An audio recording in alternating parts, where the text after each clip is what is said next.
হ্যাঁ যুবক, আপনাকে বলছি, দুনিয়ার ভিতরে যদি তিনটা নিয়ামত আপনি চান তো বাবা মার খেদমত করে যাওয়া লাগবে।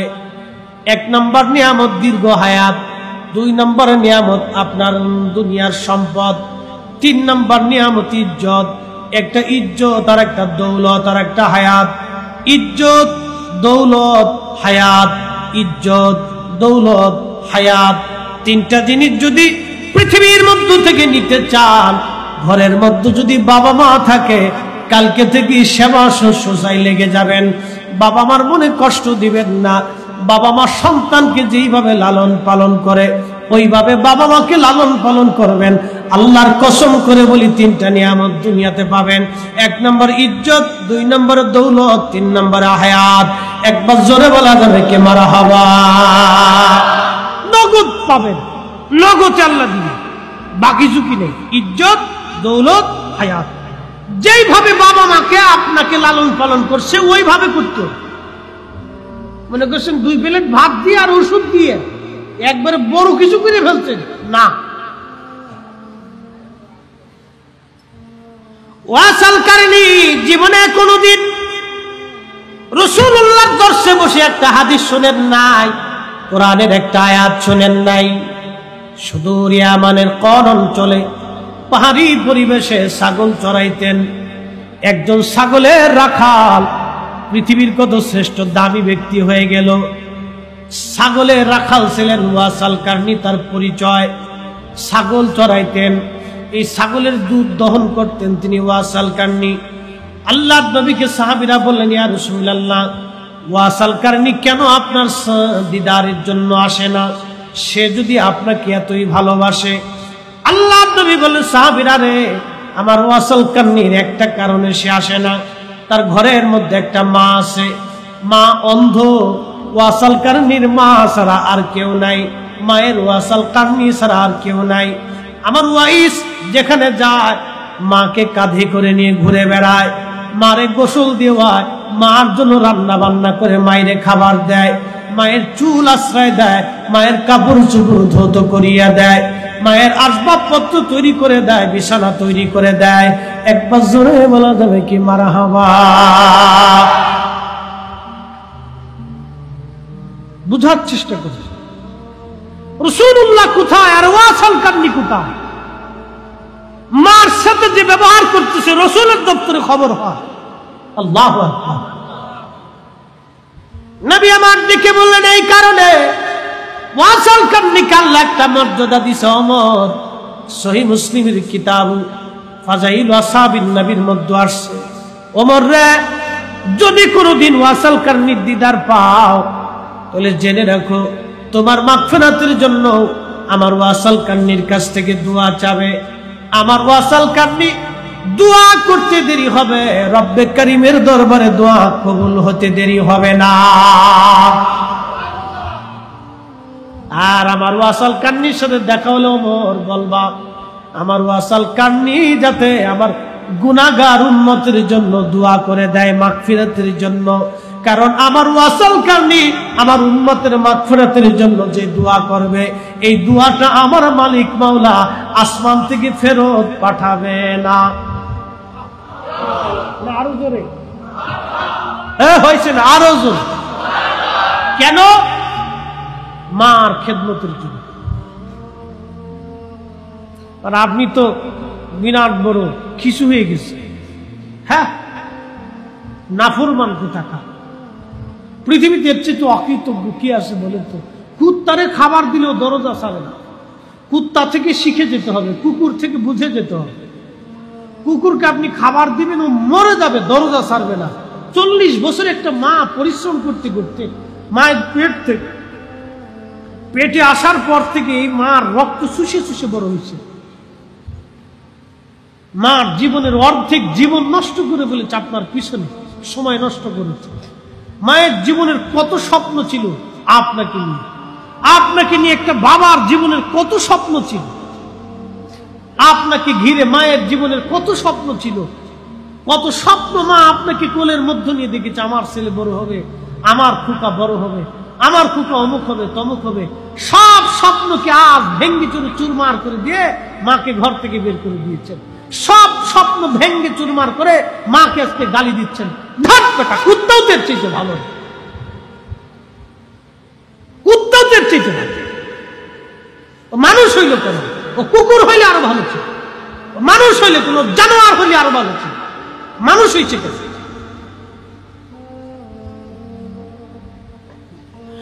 আমি নবী না মানিলাম, কি যে ভুল করিলাম। আমি নবী না মানিলাম, কি যে ভুল করিলাম। ভস্মে ঢালিলাম ঘি, মানুষ হইয়া ভবেতে আসিয়া। মানুষের করিলাম কি, মানুষ হইয়া ভবেতে আসিয়া। মানুষের করিলাম কি। সালাতুন ইয়া রাসূলুল্লাহ।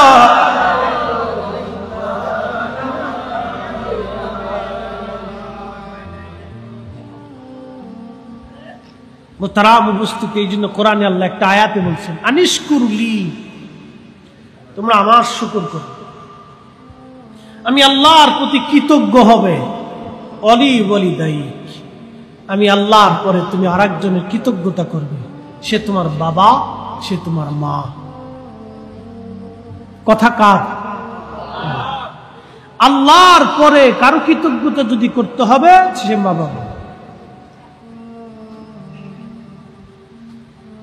রাউজানবাসী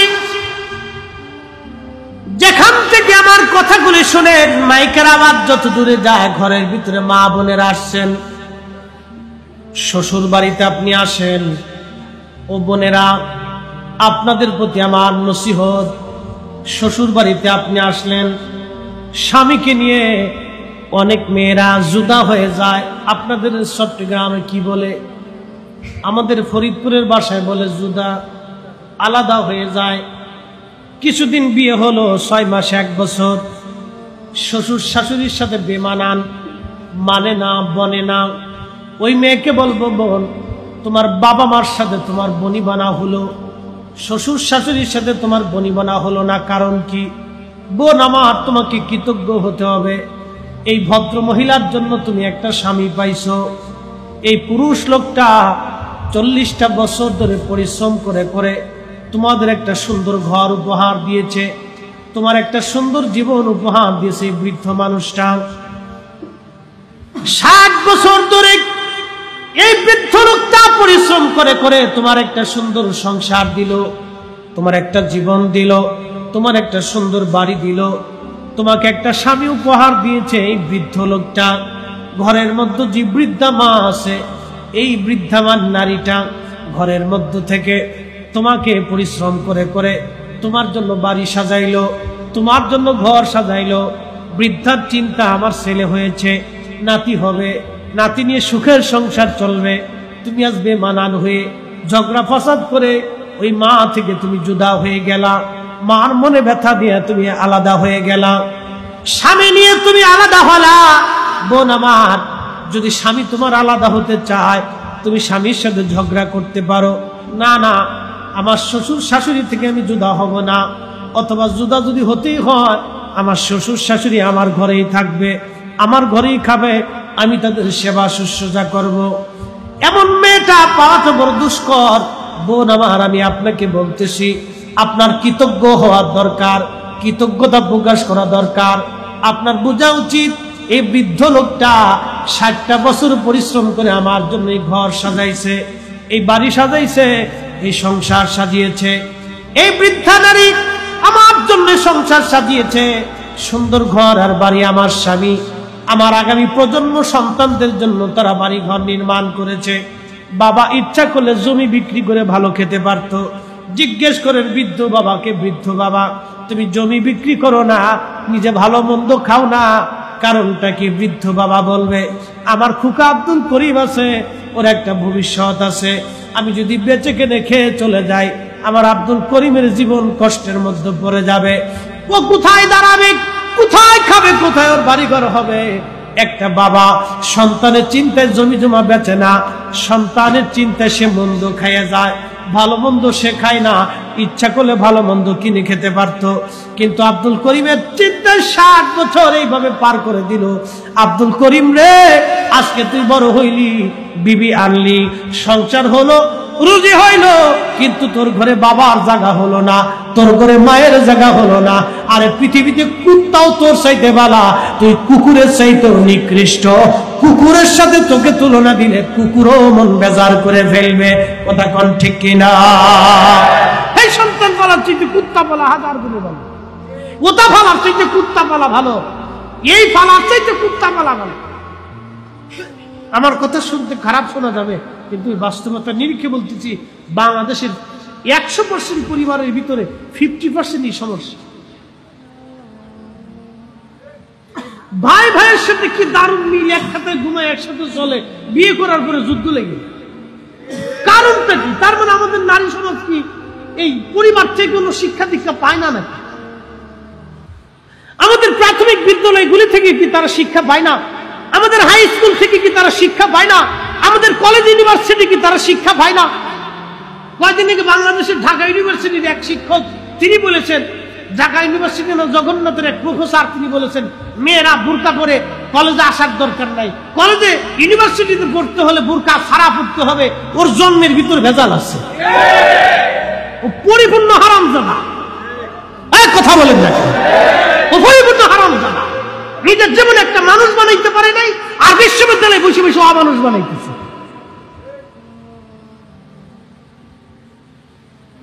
ইউনিভার্সিটি থেকে পড়ে এসে ছেলে কি শিখলো? কলেজ ভার্সিটি থেকে পড়ে এসে ছেলে কি শিখেছে? যদি মায়ের সেবাই করতে না পারলো তো ছেলে শিখলো কি? কথা কর না। যদি ইউনিভার্সিটি থেকে একটা পাশ করা একটা ছেলে বাবা মার পাটে ভাত না দিতে পারে তো শিখতে কি? ও কে শিখলো? ওর শিক্ষাটা কি? যদি ইউনিভার্সিটি থেকে পড়ে আসার পরে ছেলে ঘুষ খাইয়া গরিব মানুষের রক্ত চুষে খা, তুলো শিখলোটা কি? তার মানে বোঝা গেল আমরা আমাদের শিক্ষা ব্যবস্থা আমাদের ছেলেদেরকে মানুষ বানাইতে পারিনি, আমরা আমাদের মেয়েদেরকে মানুষ বানাইতে পারি নাই। কি কথা বলেন ঠিক কিনা? হায়ার এডুকেটেড পারসন আল্লাহর রাস্তে ক্ষমা করে দিবেন। হায়ার এডুকেটেড পারসন একটা মেয়ে কলেজ ইউনিভার্সিটি থেকে ভালো পরিবেশে শিক্ষা দীক্ষা করে আসার পরে শ্বশুর শাশুড়ির সাথে ঝগড়া বাঁধে। কি শিখলো এই মেয়েটা? আমার প্রশ্ন এটা, এই মেয়েটা ইউনিভার্সিটিতে পড়ে কি শিখলো? হায়ার এডুকেটেড একটা মেয়ে যদি তার সংসারে নিয়ন্ত্রণ করতে না পারে, তার শ্বশুর শাশুড়ি দেবর ভাষণ ননদ দিয়ে যদি একটা সংসার ম্যানেজমেন্ট করতে না পারে তো শিখলোটা কি? আমার প্রশ্ন হলো, তো শিখছেটা? তার মানে বোঝা গেল আমাদের শিক্ষা ব্যবস্থা এখনো মানুষ তৈরি করার সিস্টেম নাই। খালি গতানুগতিক শিক্ষা ব্যবস্থা, রাষ্ট্রনীতি পড়ো, পররাষ্ট্রনীতি পড়ো, পদার্থ পড়ো, বিজ্ঞান শিখো, ওই অঙ্ক শিখো, ওই জ্যামিতি শিখো, ওই ইংরেজি গ্রামার শিখো, এগুলি শিখে। এই গতানুগতিক এইগুলি গদবান্ধা কিছু শিক্ষা টিক্ষা দিয়ে বাস কলেজ থেকে চলে আসতেছে। ছেলে এসে কলেজের সামনে ওই মেয়ে, সুন্দরী একটা মেয়ে দেখলে ফুল একটা নিয়ে খাড়াই দিচ্ছে, হ্যাঁ শিখে ফেলছে। হ্যাঁ কথা কর না কেন? ও শিখছে, কলেজে বসে শিখছো, বিরাট কিছু শিখে ফেলছে। সুন্দরী মেয়েটা দেখা মোটরসাইকেল একটা বাপে কিনে দিচ্ছে, বাস ওই মোটরসাইকেল নিয়ে পিছনে পিছনে ঘুরুম ঘুরুম ঘুরুম ঘুরুম করে চলতেছে। এমন ভাব লইছে লাট সাপের পোলা, জুতা দিয়ে বাইরে বের দরকার। কথা ক্লিয়ার না ভেজাল আছে? এগুলো শিখছে কি? কিচ্ছু শিখে নেই। এই জন্য আমাদেরকে পারিবারিক ভাবে, সামাজিক ভাবে, এই শিক্ষা ব্যবস্থার ভাবে এগুলো পরিবর্তন দরকার। নিয়ম নীতি আদর্শ, ন্যায় নীতি শিক্ষা দেওয়ার দরকার। কোনটা ন্যায় কোনটা অন্যায় ও ছোট কাল থেকে শিখে আসবে। ছোট কাল থেকে শিখবে যে না এটা অন্যায়, এটা ন্যায়, এটা করতে পারবো, এটা করতে পারবো না। যেগুলি জাপান শিখায়, চাইনারা শিখায়, ওই আপনার আমেরিকা শিখায়, ও আপনার ইউরোপিয়ানরা শিখায়।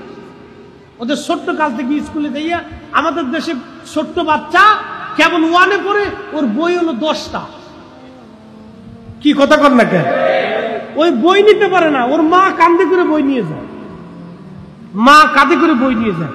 আমার মেয়েরা এই স্কুলে পড়ে, ওর মা কান্দে করে বই হয়েছে। আমাকে বই কয়টা?